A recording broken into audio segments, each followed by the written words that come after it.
मौलाना साहब जो YouTube channel ज़रूर subscribe कंदा। सही असांजे इलाइक़नि में काफ़ी शाख़ुनि में जेके नालियूं अटे जिन ऐं गटर जो पाणी मिलंदो आहे, छा उन शाख़ या नहर मां वज़ू करे सघूं था या न।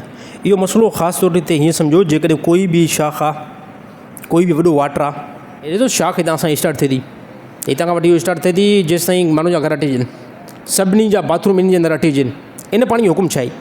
इन पाणी जो हुकुम इहो ई आहे, इहो पाणी वहंदड़ आहे, इहो पाणी वहंदड़ आहे। इन में जेकॾहिं 100 गटर माण्हू जा अटिजनि, 200 आहिनि, 1000 जी तादाद में माण्हुनि जा नाला इन जे अंदरि लॻल आहिनि, उन जे अंदरि पाणी चेक कयो वेंदो। जेकॾहिं पाणी जो मां बुक भरे करे ऐं पाणी खे पंहिंजे हथ में रखां थो, पाणी में कंहिं क़िस्म जी ज़रे एतबार सां बि पेशाब जी बदबू या पलीती जी बदबू न आहे ऐं पाणी जी क्वालिटी पाणी जहिड़ी आहे, पाणी जी क्वालिटी पाणी जहिड़ी आहे, त उहो पाणी पाक आहे, पाकाई जे हुकुम में आहे, उन मां वज़ू करे सघो था। सही ॻाल्हि सम्झ में आई न आई?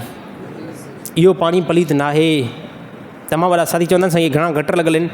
सर, जारी पाणी जो अलॻि हुकुम आहे। जेको पाणी जारी आहे न, जारी जेको हले थो, का शाख़ हले थी, को वाटर हले थो, उन में जेकॾहिं हिकिड़ो पलीती जो पाणी को अचे बि थो न, जेकॾहिं अचे बि थो, उन पलीत पाणी जेकॾहिं उन जे अंदरि माइल थी वियो आहे ऐं तव्हां जितां बि पाणी बुक भरियो था, रुगो उन में बदबू ई बदबू आहे, धप ई धप आहे, त उहो पाणी पलीत आहे। पोइ उहो भले जारी हुजे त बि उन मां वज़ू न कयो वेंदो।